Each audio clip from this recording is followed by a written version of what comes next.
Ini adalah on the suspense accounts and errors. Masih lagi dalam subtopik yang sama, which is on the errors.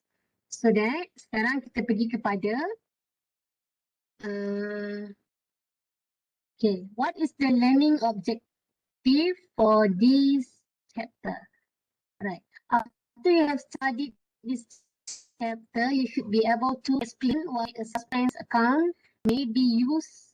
Okay, kenapa keadaan kenapa suspense account kita guna? Create a suspense account in order to balance trial balance. Errors using a suspense account. Recalculate profit after errors have been corrected. Explain why using a suspense account is generally inappropriate. Okay, ini adalah learning objective. Apakah function untuk suspense account? Yang mana kita dah tengok dah. Ada dua cara kita nak correct the errors. Tadi kan kena buat journal dan ledger. Okay, so ada lagi satu kaedah lain ialah kita guna suspense account. Suspense account ni adalah dalam bahasa Melayu dia dipanggil sebagai account tergantung. Kenapa dia dinamakan account tergantung? Kerana account tergantung ini, apa yang dimaksudkan dengan account tergantung? Account tergantung ni kenapa digunakan account tergantung? Sebabnya dia nanti bila kita dah baiki kesilapan tersebut dia akan tutup. So dia sekejap je. Seseorang menunggu untuk kita betul saja error tersebut. And then bila kita dah betulkan error, dia akan kita pergi kepada errors and the trial balance.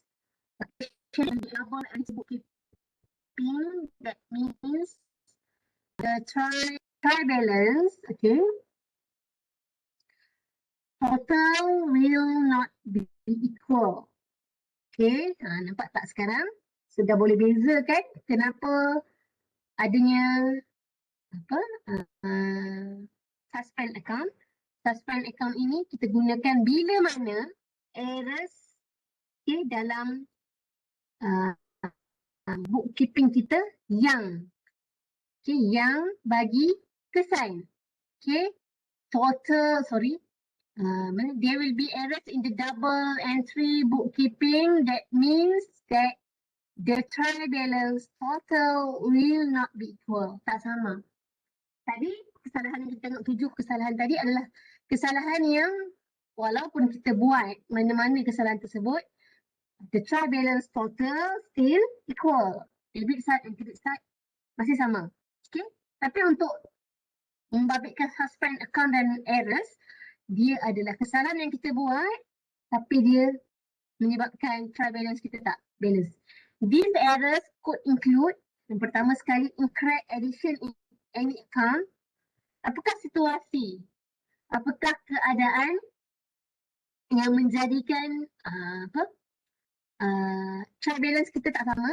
Yang pertama, incorrect additional in any account, which is kita buat mana-mana penambahan yang kita buat tu salah dalam mana-mana account. Okay, kita akan tengok contoh untuk details. Yang kedua, making an entry on only one side of the account. Kita buat satu side je. Debit buat, credit tak buat. So tak sama debit and credit side. Yang ketiga, entering a different amount on the debit side from the amount on the credit side. Debit 100, credit kita tak 200. Maybe kita terlepas pandang. Ataupun masa kita buat tu kita tak fokus. So dia akan jadi kita tak perasan lah. Okay, 3. Okay, itu adalah 3 kesilapan. So take note lah, kalau soalan tadi adalah objektif, tapi dia suruh pilih kan. Antara itu yang mana? Yang pertama sekali, maybe kita buat kesalahan incorrect addition in an account. Lepas tu kita buat entry satu side je. Ataupun kita salah amount. Debit side dengan credit side, amount dia berbeza. Kita salah catat. Okay, kita salah tulis lah. Okay, what is the suspense account? Okay, suspend accounts when the trial balance total are not equal and error exists. Okay, dia nak kata anda belum tadi kita belajar trial balance to balance tak semestinya betul. Okay, itu at the second place. Kalau dah kalau kita buat first stage, kita buat try balance to balance, kita boleh lega sedikit. Tapi dia bukan exactly right. Jawapan kita tak semestinya correct. Okay. Namun begitu, okay, ada 7 kesilapan kan yang kita tengok tadi. Tapi untuk errors yang sekarang kita nak fokuskan, dia nak bagi tahu bahawa tadi kita cakap kalau balance tu tak semestinya overall betul. Of course lah kan, kalau debit side and credit side not equal in the trial balance, dia menunjukkan ada kesalahan yang kita dah buat. Okay, balance pun tak semestinya betul, tak balance lagi lah. Of course lah kita ada kesilapan. The double entry work should be checked to locate the errors. Okay, kita kena buat apa? Buat double entry lah. Kita kena tengok, check balik double entry kita, debit side, credit side. Kenapa kita kena check? Kita kena check bila kita buat kan. Kita tengok kita punya trial balance tak balance. Okay, bila kita check trial balance kita tak balance, sila check 3 kesilapan tadi. Yang pertama tadi apa? Ni kesilapan ni. Incorrect addition in any account, yang pertama. Yang kedua, kita buat satu side saja. Maybe kita buat journal tu dah bagus lah. Debit side ada, credit side ada. Bila membabitkan kita buat making an entry only one side ni, biasanya dia akan membabitkan ledger. Kita transfer satu ledger je. Lagi satu ledger kita terlepas pandang. Dan kesalahan yang ketiga adalah amount dia tak sama. Debit side dan credit side tak sama masa kita record tu. So bila kita buat journal tak sama, automatic lah kan. Bila kita transfer tak sama dalam ledger. Nak tak nak, nanti dapat balancing figure in the trial balance not equal. So, bila anda refer, okay, bila anda tengok, bila anda tengok, anda jumpa kesilapan, so anda kena check balik double entry. Check double entry, check errors and so on.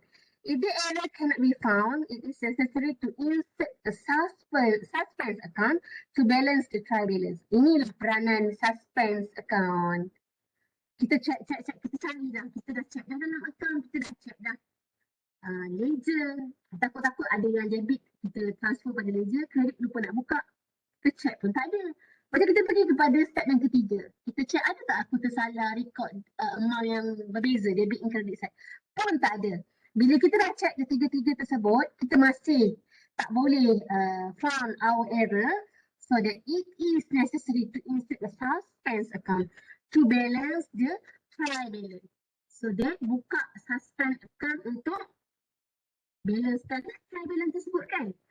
Kenapa trial balance kena balance? Sebab selagi trial balance tak balance, jangan shock sendiri untuk terus buat pada income statement ataupun statement of financial position. So kena balance dulu, barulah transfer. Okay, if the error is not found before the financial statement are prepared, tengok if the error not found sebelum kita sediakan financial statement, the suspense account will be included on the balance sheet. Suspense account will be included on the balance sheet after the figure for the net current asset either as a negative amount credit balance or a positive amount debit balance. Okay, untuk penjelasan yang ini, dia kata apa? Kalau kita tak jumpa, contoh ya, kita tak jumpa pun kesalahan tersebut lepas kita dah buat. Okay, sorry. Kita tak jumpa kesalahan tersebut before. Sebelum kita buat kita punya penyata kewangan, so kita akan buat suspense account yang mana account kita buka kan, kita buka ledger suspense account kan. So amount dia tersebut kita akan masukkan dalam kunci kira-kira ataupun statement of financial position. Okay, lepas kita dapat masuk dalam kunci kira-kira, nak letak kat mana? Letak bawah non-current asset. So non-current asset, so dia kalau errors dia masuk dalam net current asset, aset semasa. Okay, harga apa nak masuk? Masuklah after the figure for net current asset. Kita masukkan dah dapat nilai net current asset sama ada nilai bersih dia baru masuk suspense account. Okay, baru masuk. So nak letak kat mana ni? Suspense account ni, kita letak dalam balance sheet bawah net current asset. Tapi pastikan kita dah dapat yang net lah. Apa makna net? Dalam current asset kan dia ada account receivable minus provision for doubtful debt. Kan? Account belum terima, tolak dengan peruntukan hutang ragu. Baru dapat net current asset kan? Dia ada lagi lah cash and so on. Tapi kita dapat yang net sudah tolak, dah tambah and so on. Dan baru kita letak amount untuk suspend. Okay, the textbook still use statement of financial position lah. Okay, dalam buku dia guna statement of financial position. So dia tak pakai term balance sheet lah. Takut nanti anda confuse kan. Apa beza balance sheet dengan SOFP ni? Tak ada beza apa-apa. Nama je beza. Okay, itu suspense account. Jom kita tengok. Okay. Exhibit 27.1 try balance. Tengok try balance Okay. Debit side 100,000. Tengok ni Total after all account have been listed. Ni try balance Kita dapat debit 100,000. Credit 99,960. So tak balance kan? Okay. Saya explain sikit ke belakang untuk anda boleh relatekan dia. Satu situasi yang mana anda perlu buka suspend account bila debit side and credit side tak equal. Itu yang pertama. So, yang mana nak letak suspend account? Yang tak cukup tu. So, sekarang credit side tak cukup 40. So, tulis suspend account. So, dia akan apa? Dia akan balance lah kan? So, jangan lupa buka meja. Account tergantung. Suspend account.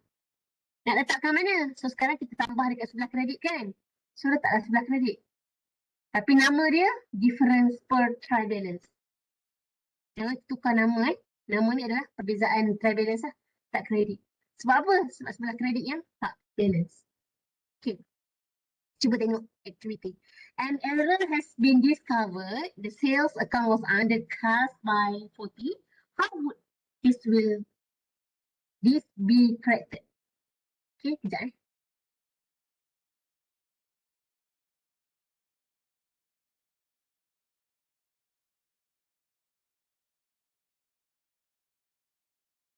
Kita pergi kepada contoh tadi. Dia dah kesilapan yang dibuat adalah dia ada buat satu kesilapan dan kesilapan itu dah pun dikesan. Apakah kesilapan yang dia buat? Dia buat kesilapan adalah dia terkurang catat RM40 untuk jualan. So nak buat macam mana? Okay, cuba tengok apa yang solusi yang dia bagi. Okay, yang pertama RM40 kan? Okay, terkurang catat. So that bila terkurang catat, macam mana nak fikir ni? Macam nak baiki ni? Yang pertama sekali, sales posisinya adalah credit side. So sekarang, dalam try balance, of course, credit balance. Okay, sebab dia terkurang catat. Okay, so simpan dalam kepala sekarang, credit tak balance. So sekarang nak buat apa? Cuba tengok sini. Dia terkurang catat, so kena buat journal. This can be shown in the journal form as sales. Terkurang catat kan? Tambahlah 40. Kenapa tambah sebelah kredit? Sebab sales kan mengikat sebelah kredit. Okay. And then dia punya balancing kena letak suspense 40. Correction ni negatif dia Correction of undercasting of sales by 40 last year. Step dia journal dulu. Lepas baru ledger. Okay. Lepas tu buka lah. Suspend debit kan? So tak debit sales. Credit, balance BD. Balance kan dia kan? Sales, suspend. Habis. Itu cara dia. Okay. Kita pergi kepada aktiviti yang kedua. So saya explain tentang aktiviti baru anda akan nampak lah kat mana yang mungkin anda confuse dan sebagainya. The trial balance on 31st December 2019 had a difference of 168. Dia bagi tahu trial balance ni tak balance, ada perbezaan RM168.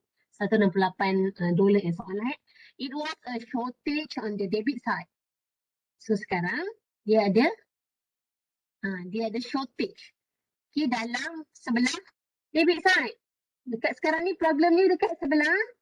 Dia ada kesilapan dekat debit side. Okay. Bila dia ada kekurangan dekat sebelah debit, kurang kat sebelah debit kan. So nak tak nak dia kena adjust lah sebelah debit. So cuba tengok situasi dia. It was a shortage on the debit side. On 31st May 2020, the error was found. We had made a payment of 168 to K-League to close his account. It was correctly entered in the cash book but was not entered in the K-League account. Okay, so that bila kena faham situasi trial balance pada 31 Disember 2019 ada difference 168. Okay, dia adalah kekurangan lah kan di sebelah debit side. Apa kesilapan dia? Kesilapan dia adalah kurang sebelah debit. Pada 31 Mei, accountant syarikat tersebut dia dapat kesan error tersebut. Apakah kesalahan dia? Dia bagi tahu we had made a payment of 168 to K-League to close his account. It was correctly entered in the cash book but was not entered in the K-League account. Dia hanya record untuk satu side sahaja. Dia tak buat lagi satu side. Dia buat dekat cash tapi dia tak buat dekat K-League account. So situasinya adalah tengok kita kena tengok kita kena tengok dia punya journal. Tadi cuba tengok situasi kena faham situasi dulu. Dia dah buat bayaran pada K-League tapi dia buat bayaran pada K-League, dia masuk cash tapi dia tak tutup K-League. So that dia just buat dia just buat debit, dia record credit cash keluar kan, dia buat payment tapi dia tak record pun debit K-League tu. Okay, dah kena faham kenapa K-League ni kena debit. Sebab kita ada hutang dengan K-League. Lepas tu situasinya adalah dia buat bayaran tapi dia cuma record sebelah cash saja. Dia tak record K-League. So kita kena record lah. Dia tertinggal record. So record lagi sebelah K-League 168 kan. Sebab bila dia bayar dia akan mengurangkan account payable kita. Account payable bertambah sebelah kredit. So bila kita nak kurangkan dia, kita kena debitkan dia. So account payable debit. So dia punya balancing figure is suspense account. Fraction of non-entry of payment last year in K-League account.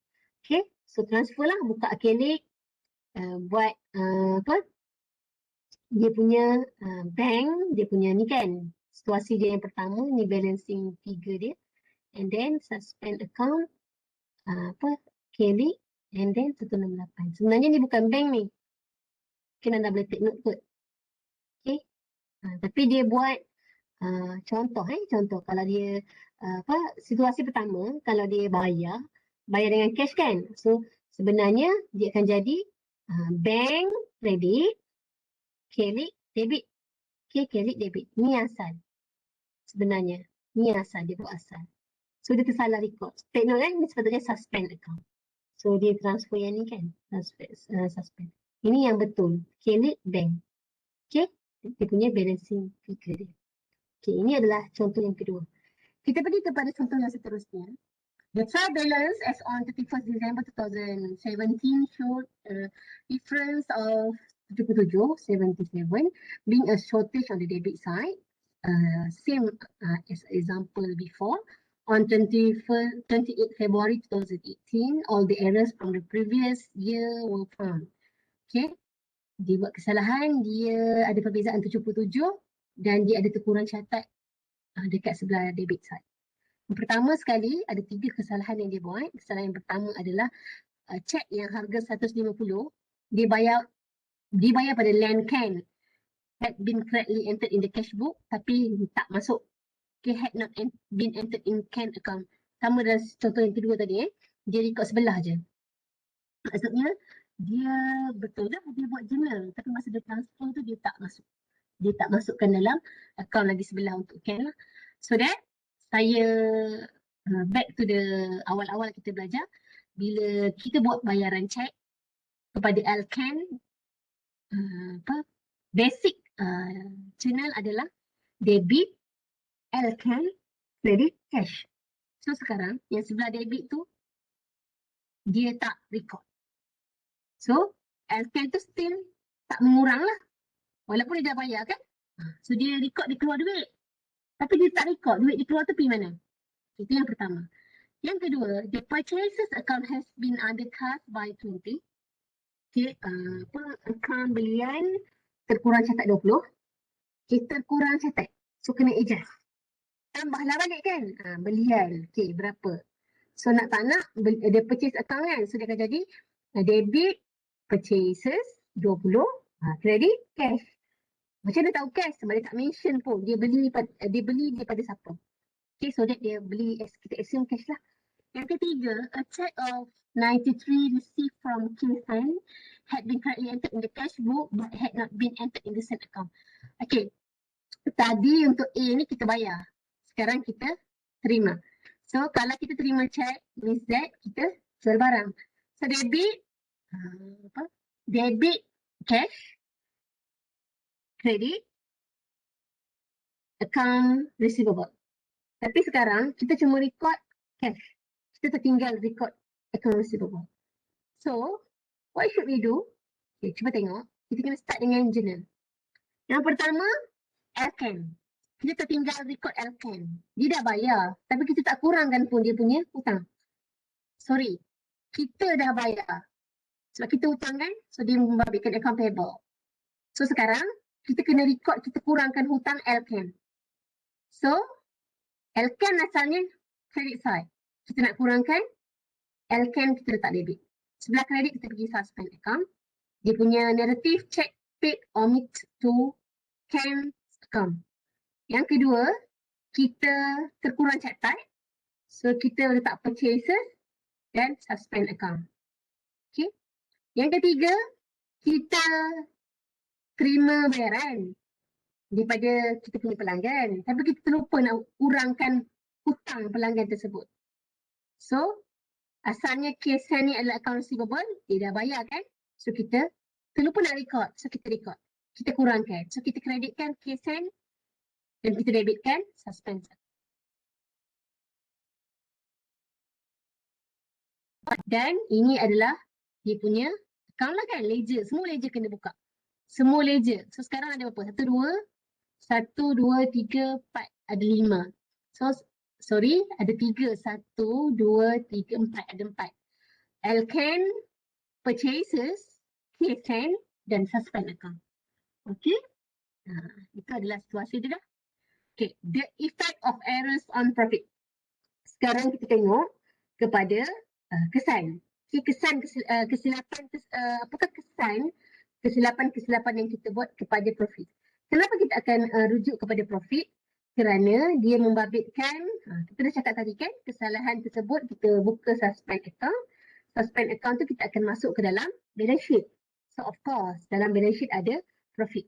So, some errors will mean that the original profit figure calculate will be wrong, while other error will have no effect on the profit.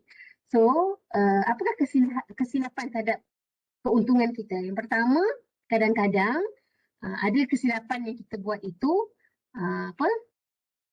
kita menyebabkan kita tersalah kira untuk kita punya profit. Okay? Ada juga keadaan lain yang dia tak bagi kesan pun pada profit. Itu adalah kesan dia. Ada yang bagi kesan, ada yang tak bagi kesan. Yang kedua, it is error that affect the account in the income statement that will affect a profit calculation, income and expense account. Okay. Apa kesan dia? Kalau kita buat kesalahan dalam kita punya account, so nak tak nak dia akan bagi kesan kepada income statement. Seterusnya income statement ni dia akan bagi in term of income and expenses. Sebab apa? Kesalahan ni kan berkait-kait. Bila kita salah dekat ledger, dia akan pergi kepada trial balance. Dia trial balance, kalau kita tak betulkan, dia akan pergi kepada income statement and statement of financial position. Itu kesan dia. Okay? Dia akan mempengaruhi penyata pendapatan yang kita buat lah. Okay? Seterusnya, errors affecting account that appear in the balance sheet will not affect the profit calculation. Okay. Kesalahan yang kita buat itu, dia akan membagi kesan kepada sesuatu akaun yang ada dalam kunci kira. Okay? Sama ada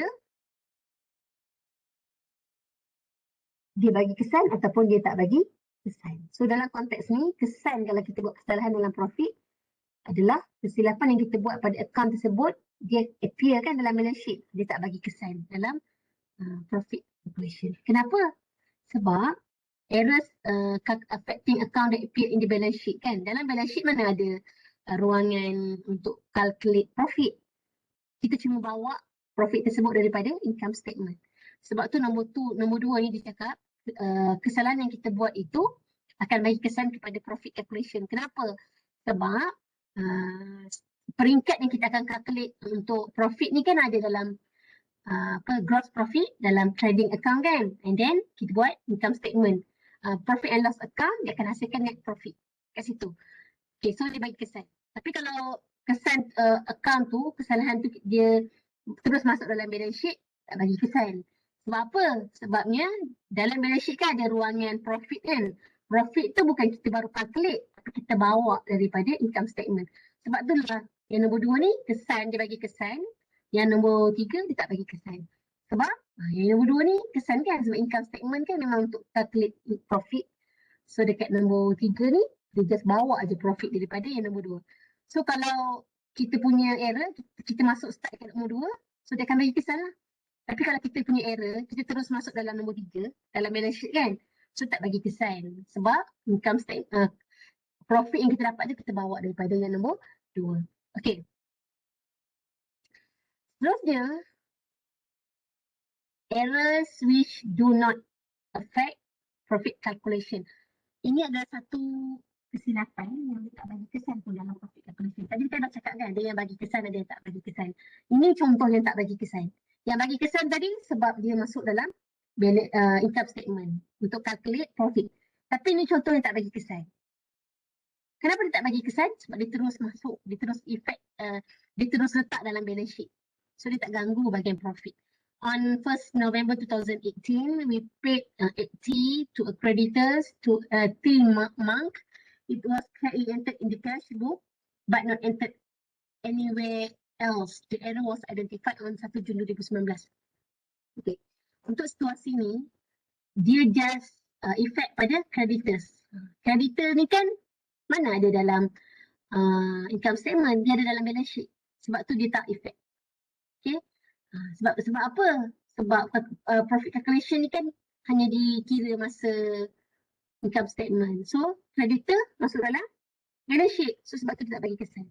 Okay. Cuba tengok jawapan. Okay. Error which do not affect sambung. Okay. Both this account appear in the balance sheet and so the profit figure is not affected. Nampak? Timang kita buat kan 80 dan suspend account. Dia kena balancekan dengan suspend account kan? Sebab dia buat salah. Dia ikut sebelah aja. So, dia tak bagi kesan pada income statement. So, sekaligus dia tak bagi kesan juga kepada profit calculation. Kita pergi kepada errors which do affect profit calculation. Ni pula kita tengok satu situasi yang bagi kesan kepada pengiraan keuntungan. On 1 Jun 29 On 1st June 2019, it was established that the rents account was undercast by 80. Okay. So kita nak tahu dia sebenarnya affect profit ataupun tidak. Simple je. Anda tengok benda yang dia buat kesalahan tu berada dalam income statement ataupun dia berada dalam balance sheet. Contoh, rents account. Rents account kan expenses. So expenses berada dalam profit and loss. So dia akan kesalah kepada profit kan. Cuba tengok. Okay, the rents figure has been increased by 80 which reduce net profit. Nampak? Sebab dia tertinggal record kan. So dia bukan tertinggal record, dia terkurang record. So dia tambah expenses 80. Suspend account, credit. Ini cara dia record kan. So bila dia record macam ni, so nak tak nak, cara macam mana yang anda semua dah hafal kan. Dapat gross profit tambah revenue minus expenses. Dia terkurang. Sebelum ni dia tolak expenses tu 50 je. Rupa-rupanya sebenarnya dia kena tolak expenses tu 130. So nak tak nak, net profit dia akan berubah. Akan jadi lebih kurang. Okay. So, dia akan bagi kesan kepada profit calculation. So that's all for this topic. So learning outcome, you should have now learned how to make the appropriate entries in setting up a suspend account, how to make the correcting entries involving the suspend account when the cause of an error is identified, that some errors may cause the profit originally calculated to have been incorrect. Okay, and then that errors that do not affect profit calculation will have an effect only on the item in the balance sheet.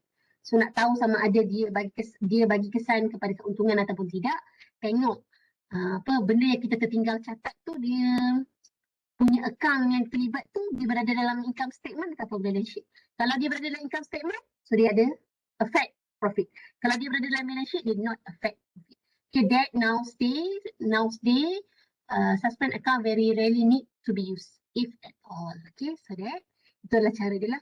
So that's all untuk this topic. Secara keseluruhannya apa yang anda kena tahu, saya rumuskan kat sini bahawa untuk suspend account ni kita dah pun belajar dua kaedah macam mana nak correct the error kalau balance equal yang pertama, and how to correct the errors with balance not equal. Okay, kalau dia equal tadi, anda nak buat correction, anda kena buat journal dan ada narrative, and then kena buat ledger. Okay, kalau tak balance, kalau anda punya balance tak balance, cara anda buat adalah anda kena recordkan dan balancing record tu adalah anda kena letak suspense account. Okay, account tergantung. Sekejap je account tergantung untuk tumpang. Okay, and then anda juga kena tahu types of errors yang tak bagi kesan kepada balancing tribalance, dan juga ada 7 kan. So ada 3 types of errors yang menyebabkan tribalance kita not equal. Okay, that's all. Any question? Ada soalan tak?